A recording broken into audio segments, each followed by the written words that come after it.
presents...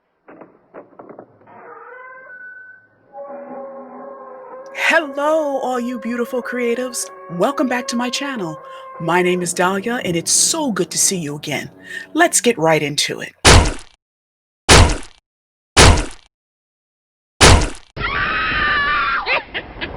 Okay, let's be honest. Given the huge number of gross out slash 'em up films that are under the horror movie genre, watching someone get stabbed, hung, cut to ribbons, carried away by a creature, torn apart, or what have you, can get a little tedious. Blood and guts can be scary, true, but the real horror is sometimes only in our minds. The stuff we can't see, or even worse, the stuff we imagine we see.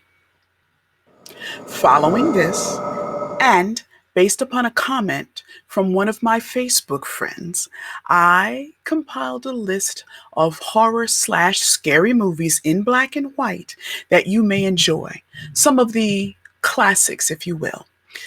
Now, where are you going to watch these? I'm pretty sure you can find some of them for free on YouTube or hidden in the bowels of streaming services or even on Tubi TV. I know that they do have an extensive library of classic movies. Now, as a 70s child, these movies were perfect for a rainy Saturday or Sunday afternoon and were scary enough to keep you awake with some nightmares for sure, especially as a kid. Now, in the New York area where I grew up, there was also something called Chiller Theater on, I think, Saturday nights. For some reason, I think it was on Thursday, but they say on Wikipedia that was Saturday nights. If you don't know what I'm talking about, here is a trailer with that scary hand that just scared me even before the movie came on.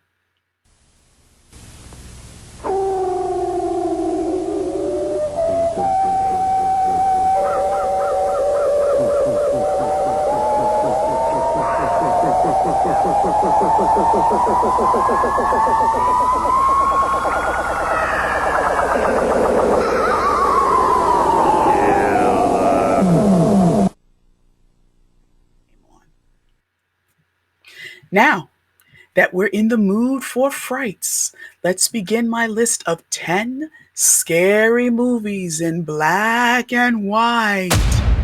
Hold on a sec, though. Something's got to be just there. That's better. All right, here we go.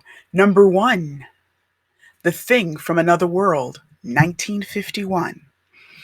I actually didn't see this movie until I was an adult. And while it wasn't super scary per se, it was very creepy. A lot of suspense and long periods of waiting for something to happen. James Arness is the Thing. And at his height of 6'6", he was able to tower scarily over the rest of the cast. The setting of the movie is a base at the North Pole, naturally, and the explorers have extracted a humanoid from the ice to study it. Why they had to take it out of the ice, I don't know, but scary antics ensue, naturally. Now, here's a fun fact. James Arness is the older brother of Peter Graves, known for the Mission Impossible TV show from the 70s, the silver-haired guy, and he also plays the pilot from the movie Airplane. This film, The Thing from Another World, is available on archive.org, and I will say it is a must-watch for any classic movie lover. Number 2, The Invisible Man, 1933. Long before Hollow Man with Kevin Bacon, and I suppose I should mention that film with Elizabeth Moss, there was Claude Rains, a British film and stage actor whose American film debut was as the Invisible Man. The log line from the film says it all. A scientist finds a way of becoming invisible, but in doing so, he becomes murderously insane. I guess that will happen, right? That movie is available on Vimeo.com. Number 3, Cat People, 1942. Starring Simone Simon, the very glamorous French actress. The movie is about a woman who is cursed to turn into a panther. This movie is also said to be the origin of the jump scare, and if you watch it, you'll see exactly what I'm talking about. It is a moody, atmospheric piece that is both well acted and pretty well written for a so-called horror film.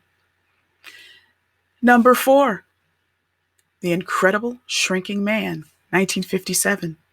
The screenplay was written by Richard Matheson based upon his novel of the same name. Here's the gist of it. Exposed to both pesticides and radiation, poor guy, couldn't get a break. The title character begins shrinking, and no one can help him. Now, I remember the battle that he had with a cat, as well as another monster that I won't mention here. Now, fun fact, because I'm full of them, about Richard Matheson.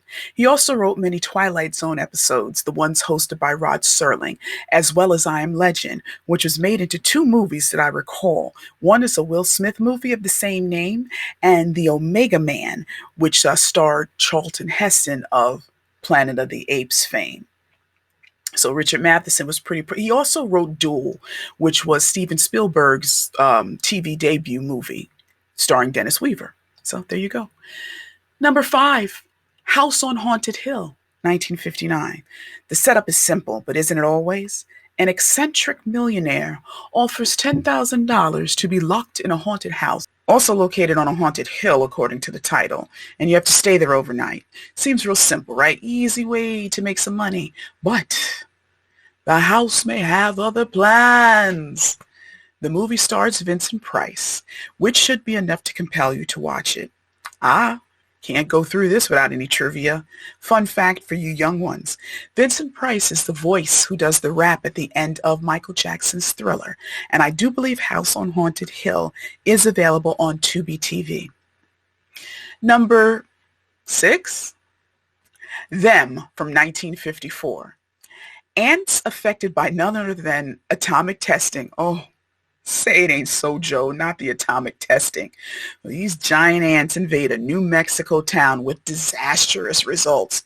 It's a great giant monster movie in which James Arness also plays a role. I don't have any fun facts for this one. Number 7, right? 7?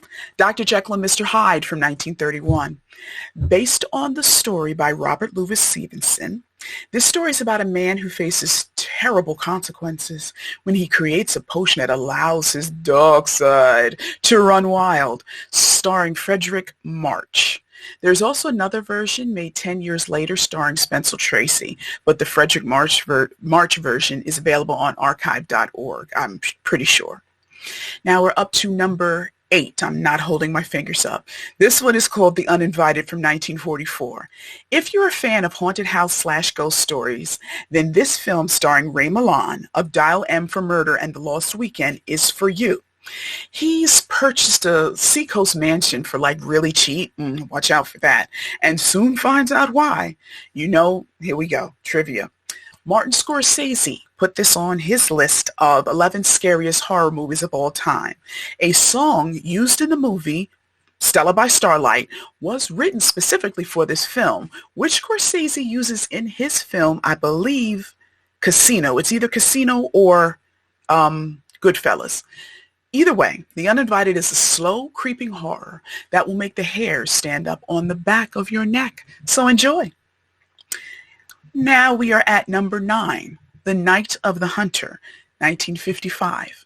This is more gothic horror than supernatural horror, and The Night of the Hunter is full of dread and gloom, enhanced by its stark black and white presentation.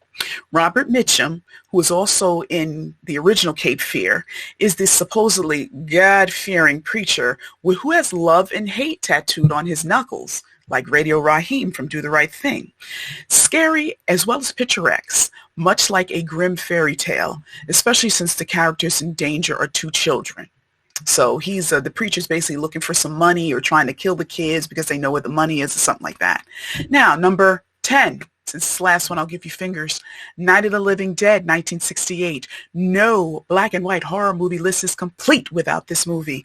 Produced for a little over $100,000. It is said that The Night of the Living Dead is one of the most profitable independent horror films ever. It is truly a classic, that's for sure. If you haven't seen it or want to see it again, it is freely available on YouTube. And there you have it. My list of 10 classic black and white horror films. A word to the wise. If you decide to watch any of these films, please go into it with an open mind.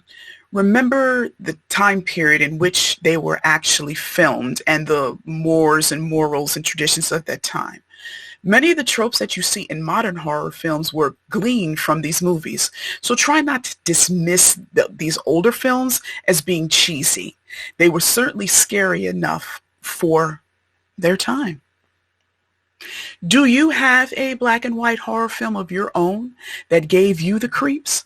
Please leave it in the comments. I also invite you to comment on the films that I've mentioned in this video. Have you seen them? Have you not seen them?